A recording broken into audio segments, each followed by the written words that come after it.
Amen, gloire à Dieu. Voilà, ce message ce matin, bon, c'est un encouragement pour chacun de nous. Je vais citer quelques textes et je le crois qu'ils vont nous encourager. J'étais amené à prêcher sur quelque chose d'autre que cela, mais ce que j'ai vécu, parce que ce que j'ai vécu m'a amené à prêcher sur cela, que Dieu l'Éternel est celui qui nous garde. L'Éternel est celui qui nous protège et qui ne nous abandonne pas. Amen.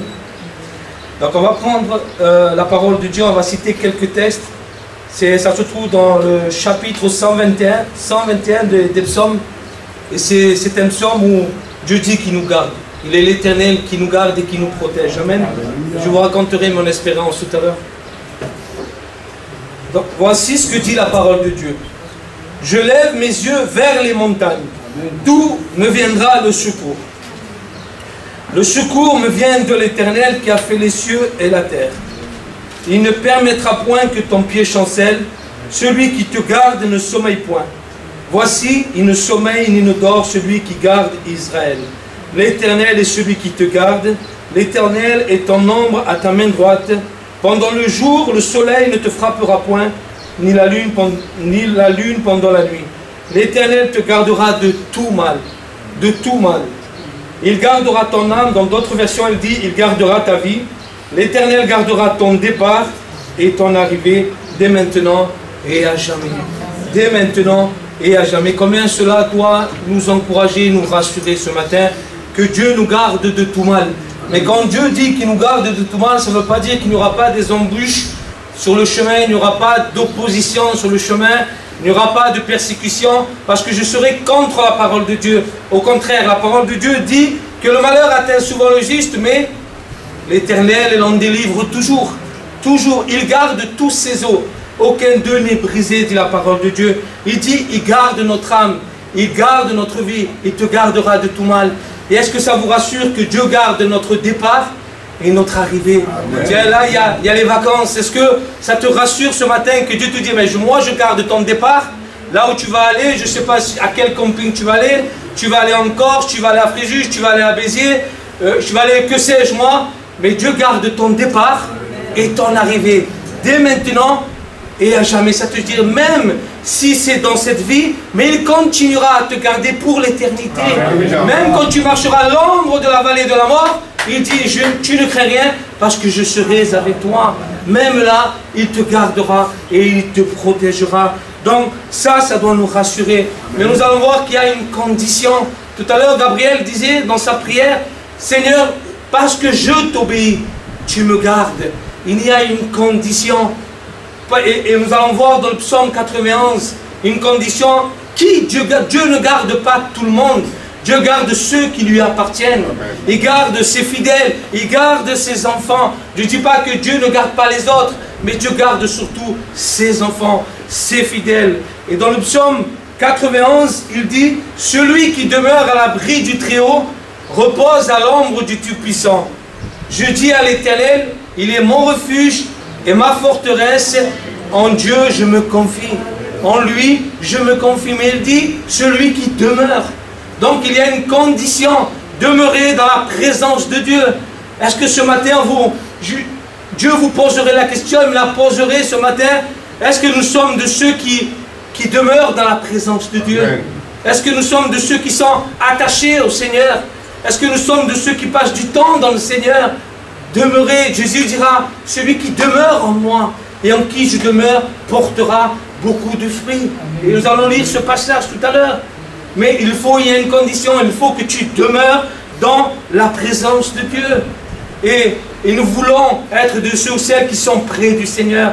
À chaque fois dans la parole de Dieu, nous voyons quand Dieu donne des missions, et Dieu donne des missions surtout à ceux qui sont à côté de lui. À Pierre, Jacques et Jean, ils sont à côté de lui. Et Dieu veut garder ceux qui lui appartiennent ce matin, parce que c'est sa volonté. Il le dit dans sa parole, si tu ne demeures pas dans le Seigneur, tu ne seras pas à l'abri du Très-Haut. Mais est-ce que nous voulons ce matin être à l'abri du Très-Haut pour reposer en sécurité? Celui qui demeure à l'abri du Très-Haut, il repose en sécurité. Moi, ça me rassure de reposer en sécurité du matin jusqu'au soir, jusqu'au jour où Dieu dise, mais ton ministère sur terre, le service, parce que ministère c'est un grand mot. Vous savez ce que ça veut dire ministère? C'est un service. Et nous sommes tous appelés à servir le Seigneur d'une manière et d'une autre, selon ce que Dieu nous a appelés, selon la fonction que Dieu, le rôle que Dieu nous a donné dans le corps de Christ. Mais nous sommes tous au service du Seigneur. Tant que nous sommes sur cette terre, nous sommes au service du Seigneur. Donc Dieu garde les siens et nous devons demeurer en sécurité. Et pour parler un peu de mon expérience, de ce que j'ai vécu, vous savez que moi je travaille je suis chauffeur pour des handicapés, pour des personnes qui sont en fauteuil roulant. Et vendredi, j'ai déposé un petit, et pour ceux ou celles qui connaissent où il y a le chemin de, comment on appelle ça, du parc impérial, la montée qu'il y a. Et la montée, elle est comme ça. J'étais avec un camion, c'est un master, et je suis sorti du véhicule, mais j'ai oublié le frein à main. Donc, qu'est-ce que j'ai fait? Mais comment je suis sorti du véhicule, j'étais de l'autre côté. Et je me suis rendu compte que le camion était en train de reculer. Et vous imaginez pas en ce moment comment on réagit. Donc j'ai voulu arrêter le camion. Et j'ai mis le frein à main, mais le camion était tout le temps en train de descendre. Il a tapé au moins 10 voitures. Mais vous savez, moi j'étais là avec la mère de l'enfant, et les voitures étaient garées, le camion reculait comme ça. Je ne sais même pas comment je suis arrivé de l'autre côté. Et j'ai ouvert la portière, et je me suis tapé contre la portière, et je suis tombé de l'autre côté. Et je suis arrivé de l'autre côté, je ne sais même pas comment j'ai fait pour arriver de l'autre côté. Vous savez, je me mets cette scène 1 million de fois. Et je me dis, mais j'aurais pu passer en dessous du camion. Et cette fois, ce camion, il s'est arrêté quelques mètres plus bas.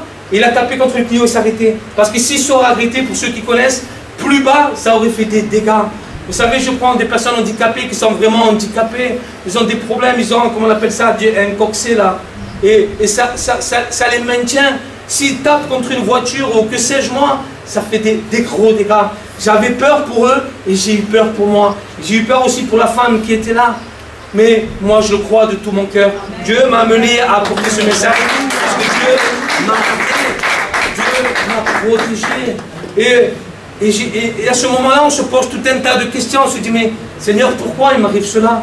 Pourtant, Seigneur, je marche avec toi. Seigneur, que sais, Seigneur, je ne suis pas celui qui pratique le péché. Oui, je tombe, Seigneur, ça m'arrive de tomber. Oui, je me manque, Seigneur, plusieurs fois, Seigneur. Mais je ne comprends pas pourquoi il m'arrive cela à moi. Vous savez, on est là, comment ça va se passer? On est en train de faire des constats, les voitures sont là, les gens n'étaient pas contents, c'est normal. Un monsieur vient de dire, mais je viens de mettre ma voiture au garage. Je dis, mais monsieur, j'ai fait comprendre, réjouissez-vous. Les personnes qui sont dans le camion sont en bonne santé. Moi aussi, tout ce qui est matériel, dégâts, on est assuré. Et c'est rien du tout, c'est que du matériel. Et à la fin, ce monsieur veut me dire, voilà, c'est rien, c'est que du matériel, monsieur, courage, bon. Et quand je suis arrivé au centre, je disais, une femme, une éducatrice qui s'occupe des enfants, elle me disait, moi je lui ai dit, ouais, c'est vrai, on a eu de la chance, les enfants ont eu de la chance, j'ai eu de la chance. Et vous savez ce qu'elle m'a dit? Et vous savez, non, Dieu est grand. Vous savez, c'est une personne qui ne connaît pas le Seigneur. Et elle vient me dire, Dieu est grand. J'ai dit, Seigneur, cette parole, elle est pour moi. Cette parole, elle est pour moi, Seigneur. Et cette parole, elle est pour vous ce matin. Je ne sais pas dans quelle situation vous êtes en train de passer en ce moment. Mais sachez que Dieu est celui qui te garde. Dieu est celui qui te protège. Il veille sur toi, nuit et jour. Pas seulement aujourd'hui, mais aussi demain. Parce qu'il a dit que tous les jours, il sera avec nous. Tous les jours. Amen. Donc celui qui demeure. Et j'ai voulu regarder, et surtout quand on parle de demeurer, c'est rester dans la présence de Dieu. Nous devons rester dans la présence de Dieu. Plusieurs fois, nous sommes précipités à faire autre chose, aller dans le monde, même si ce n'est pas mauvais, faire du sport, faire des loisirs, ce n'est pas mauvais. Au contraire, Dieu nous demande de faire ces choses-là des fois, pour qu'on puisse se maintenir dans notre corps, dans notre santé aussi. Mais si on fait que ça et on oublie le Seigneur, et on oublie la communion avec le Seigneur, non. Au bout d'un moment, Dieu veut que tu restes dans la présence de Dieu. Donc j'ai pris dans Jean 15, 5, j'ai regardé et j'ai relevé dans ce passage, dans le chapitre 15, les 10 premiers versets, 15 fois il est dit « demeurer ». Quand Dieu insiste sur ce mot, c'est bien parce qu'il veut qu'on prête attention à cette parole. Demeurer. Et dans le verset 5, il dit, je suis le cep, vous êtes le sarment.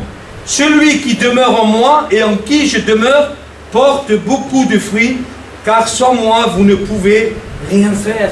Donc celui qui demeure en Dieu et en qui il demeure porte beaucoup de fruits. Donc celui qui demeure, donc celui qui reste dans la présence du Seigneur, portera beaucoup de fruits, comme celui qui demeure dans la présence de Dieu, reposera à l'ombre du Tout-Puissant. C'est pareil, c'est pour ça que j'ai voulu relever ce mot dans cet épître-là, dans cet évangile-là.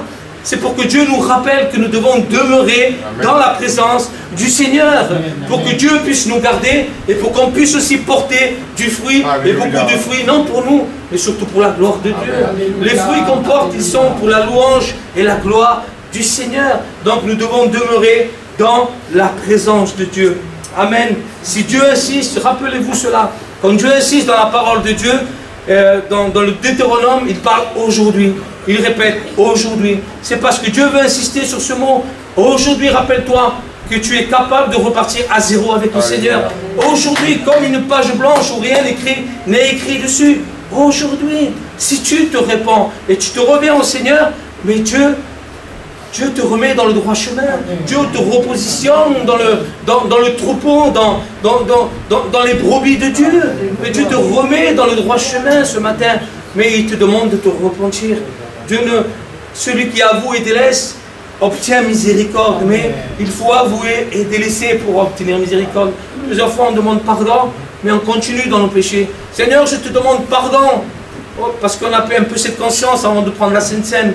Je te demande pardon, Seigneur, mais Dieu regarde nos cœurs et Dieu regarde notre vie. Vous savez, une adoration, ce n'est pas je t'adore, je t'adore, je t'adore de la bouche. Une adoration, c'est une vie entière.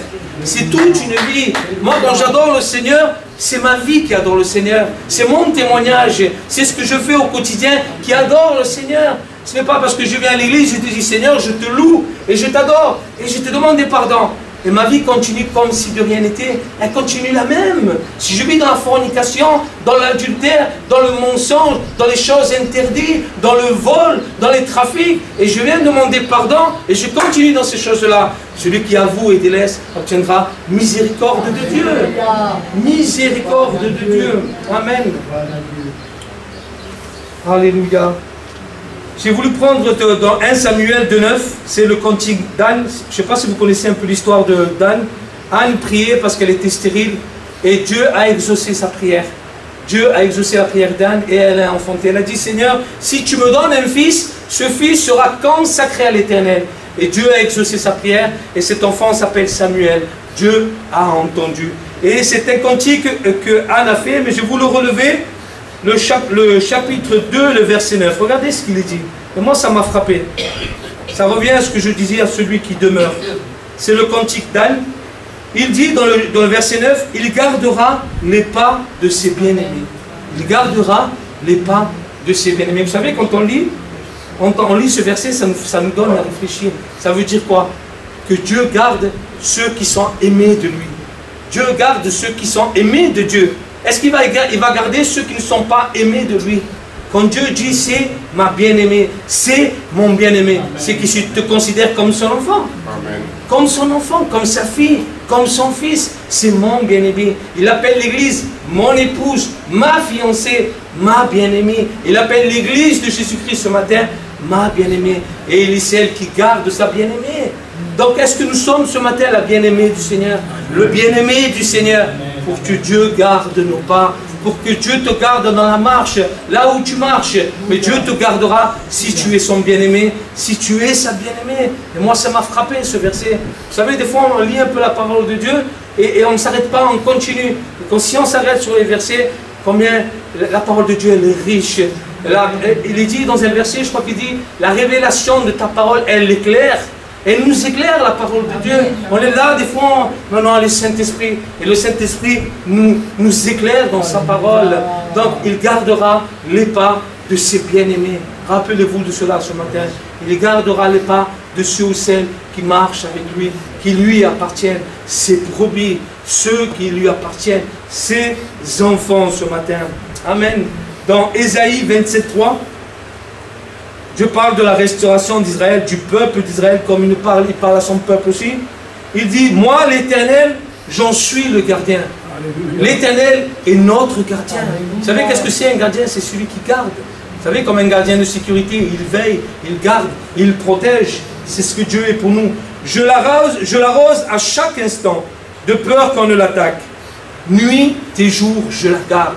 Nuit et jour, je la garde. Est-ce que ça vous rassure ce matin que nuit et jour, Dieu nous garde? Dieu me garde. Et je l'ai vécu. Nous l'avons vécu, chacun de nous, je le crois de tout mon cœur. Vous savez, je pourrais témoigner nombreuses de fois où Dieu m'a gardé d'une situation compliquée. Dieu m'a gardé avec le recul. J'ai réfléchi, j'ai dit, mais Seigneur, tu m'as gardé de cette situation. Seigneur, tu m'as gardé de cette situation. Mettons tous les bienfaits de Dieu devant nos yeux. Et tu verras combien le nombre en est grand ce matin. Des fois, on regarde toujours du mauvais côté. Et pourquoi ceci, pourquoi cela? Mais regarde du bon côté ce matin. Regarde tous les bienfaits de Dieu, nuit et jour. Dieu ne s'arrête pas de te garder. Il a les yeux fixés sur toi. Il a les yeux fixés sur toute la terre. Vous savez, Dieu regarde Dieu au-dessus de tous les hommes. Il regarde tout ce qu'on fait. Mais Dieu garde les siens. Il garde les pas de ses bien-aimés. Il garde les pas de ses bien-aimés. Il est notre gardien ce matin. Et nuit et jour, il nous garde. Pareil dans Ésaïe 31,5, l'Éternel seul nous délivre. Comme des oiseaux déploient les ailes sur leur couvée, ainsi l'Éternel des armées étendra sa protection. Regardez ce qu'il fait le Seigneur. Il protégera et délivrera. Il épargnera et sauvera. Voici ce que fait le Seigneur pour chacun de nous. Vous savez, comme un oiseau déploie ses ailes. Vous savez, vous voyez un peu l'image d'un oiseau qui déploie ses ailes pour regarder les œufs, vous savez, ceux qui sont en train de comment on appelle ça, de couver, et il est comme ça, il les garde, il les protège. Voici ce que fait le Seigneur pour chacun de nous. Il déploie ses ailes, il étend ses ailes pour que tu sois protégé, pour que rien ne t'arrive. Comme je disais au départ, vous savez, quand Dieu dit il nous garde, ça ne veut pas dire que tu ne vas pas passer par des moments difficiles. Ça ne veut pas dire qu'on va te mettre le tapis rouge comme à Cannes et que rien ne va t'arriver. Ça veut dire que tu vas passer par des moments difficiles, mais Dieu te gardera. Est-ce que ça veut dire que je n'ai pas passé un moment difficile à ce moment-là? Oui, bien sûr, j'étais même effrayé. Mon cœur il battait à je ne sais pas combien comment on dit ça, à l'heure là. J'avais peur, j'ai eu peur. Mais avec le recul, Dieu m'a gardé. Dieu m'a protégé. Oui, j'ai passé des moments difficiles, mais Dieu nous garde. Et sachez-le ce matin, si Dieu veut insister, sachez-le que Dieu est celui qui te garde. Mais il y a des conditions. Si tu m'obéis, si tu demeures, si tu es son bien-aimé ce matin, si tu es son bien-aimé ce matin. Amen. On va prendre dans le psaume 37, 23. Vous savez, ce psaume, c'est un psaume qui m'a encouragé plusieurs fois quand je suis tombé. Il m'a encouragé et fortifié. Regardez ce qu'il est dit. Dans 37, verset 23. L'Éternel a fermé les pas de l'homme et il prend plaisir à sa voix. S'il tombe, il n'est pas terrassé. Mon frère, ma soeur, si tu tombes, tu n'es pas terrassé. Dieu n'en a pas fini avec toi. Parce que regarde ce qu'il te dit ce matin. L'Éternel lui prend la main. L'Éternel te prend la main. Vous savez, moi, plusieurs fois, quand je suis tombé, parce qu'on n'est pas les super spirituels que jamais on tombe, ça nous arrive à chacun de nous de tomber. Mais il est dit que le juste tombe cette fois, et cette fois Dieu le relève. Dieu le relève encore plus fort pour le servir. Plus fort pour le servir. Mais je n'ai pas été terrassé. Pourquoi? Parce que l'Éternel m'a tendu sa main. L'Éternel ne m'a pas abandonné. Il ne m'a pas abandonné. Regardez ce que dit David. J'ai été jeune, j'ai vieilli, je n'ai point vu le juste abandonné. Le juste, c'est celui qui a été déclaré juste par le sang de Christ. Et nous sommes tous justifiés par la grâce de Dieu ce matin. Tous justifiés par la grâce de Dieu. Et Dieu ne nous abandonne pas. Ni sa postérité mendiant son pain. Toujours il est compatissant et il prête et sa postérité est bénie. La demeure. L'Éternel aime la justice. Regardez ce que dit Dieu. L'Éternel aime la justice et il n'abandonne pas ses fidèles. Dieu n'abandonne pas ses fidèles. Pas les infidèles, mais Dieu n'abandonne pas ses fidèles. Ses fidèles, encore une fois, comme je disais, mes bien-aimés, ceux qui demeurent, ceux qui marchent avec lui, il n'abandonne pas ses fidèles. Ils sont toujours sous sa garde. Ils sont toujours sous sa garde. Mais regardez ce qu'il dit des méchants. Mais la postérité des méchants sera retranchée. La postérité des méchants sera retranchée. C'est pas pareil. Dieu garde les siens, mais la postérité des méchants, ceux qui ne marchent pas avec le Seigneur, Dieu ne peut pas les garder. Il aimerait tellement les garder. Dieu voit leurs œuvres. Dieu aimerait tellement les garder, mais il ne peut pas. Parce que Dieu se manquerait, se contredirait à sa parole. Dieu est un Dieu d'amour. Amen et alléluia. Mais Dieu aime la justice. Dieu aime la justice. Dieu aime celui qui pratique la justice. Dieu aime celui qui marche avec amour. Mais Dieu est justice. Nous, on est là, on s'arrête à la grâce et on prend la grâce comme une couverture à chaque fois. Oh, mais c'est pas grave, Dieu fait grâce. Et c'est vrai que Dieu fait grâce. Et c'est vrai que Dieu est un Dieu d'amour, un Dieu de compassion. Mais Dieu sait faire la différence entre celui qui fait le péché volontaire, entre celui qui le pratique, entre celui qui est tombé. Mes frères et mes sœurs, Dieu sait faire la différence ce matin. Sachez-le, Dieu voit toutes les actions des hommes. Il les voit. Si les hommes le voient, combien plus forte raison Dieu le voit, Dieu au cieux. Amen. Parce que moi, je peux cacher quelque chose à celui qui est à côté de moi, mais pas aux yeux de Dieu. Aux yeux de Dieu, tout est à nu et à découvert. Tout est à nu et à découvert. Donc, sachez-le, Dieu est amour. Mais Dieu est un Dieu de justice. Dieu n'abandonne pas ses fidèles. Pas les infidèles, pas les méchants, pas les impies. Mais Dieu garde ses fidèles. Amen. Psaume 9:11, regardez. Dans le psaume 9:11, il est dit: ceux qui connaissent ton nom se confient en toi. Donc, quels sont ceux qui se confient en Dieu? Sont ceux qui le connaissent. Ceux qui le connaissent se confient en lui. Et il est vrai, quand on connaît le Seigneur, on se confie en lui. On place notre confiance en lui. Seigneur, je place mon confiance en toi. Pourquoi?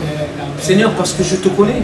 Si je ne te connaîtrais pas, Seigneur, je ne peux pas mettre ma confiance à n'importe qui, ni n'importe quoi. Mais je mets ma confiance à celui qui a donné son Fils, mourir à la croix pour moi. À celui qui est tout-puissant, qui a créé le ciel, qui a créé la terre, qui a créé l'univers, qui a créé les éléments. Je mets ma confiance en lui. Il est le Tout-Puissant. Il est le Tout-Puissant. Encore une fois, il dit: car tu n'abandonnes pas ceux qui te cherchent. Sommes-nous de ceux qui cherchent le Seigneur? Sommes-nous de ceux qui cherchent la présence de Dieu, qui se précipitent à aller dans la présence de Dieu? Seigneur, j'ai soif. Seigneur, j'ai ce désir de venir devant toi. J'ai ce désir de te chercher. Et Dieu se laisse trouver par celui qui le cherche. Dieu se laisse trouver par celui qui le cherche. Donc soyons de ceux qui cherchent le Seigneur ce matin. Ceux qui cherchent le Seigneur. Dieu n'abandonne pas ceux qui le cherchent. Amen. Dieu ne les abandonne pas. On va terminer avec Matthieu. C'est la mission que Dieu... J'ai voulu terminer avec cela. On va dire pourquoi. Bon. J'ai voulu terminer avec Matthieu. C'est la mission que Dieu donne aux disciples. Donc c'est une mission universelle à l'Église de Dieu. Voici ce qu'il dit dans 28, 19, 20.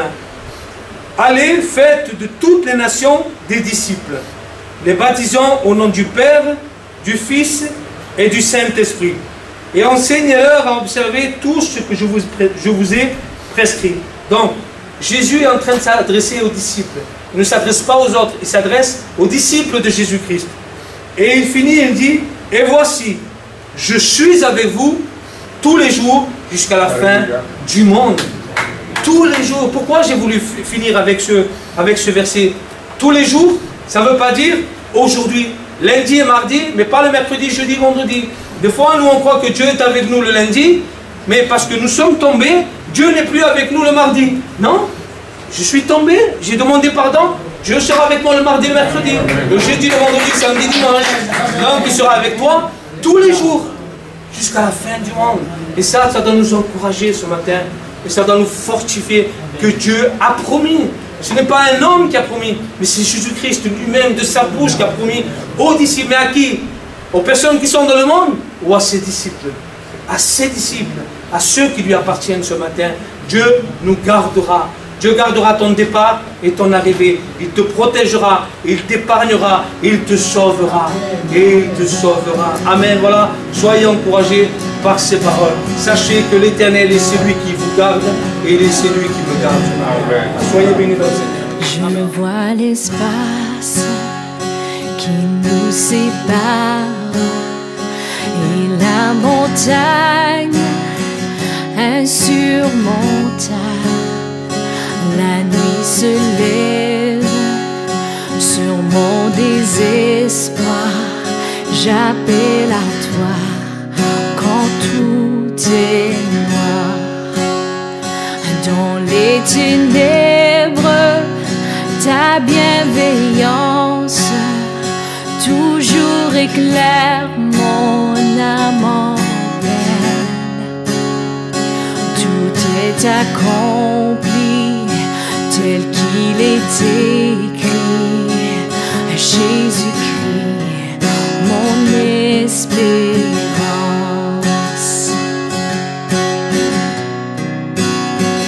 Inconcevable miséricorde,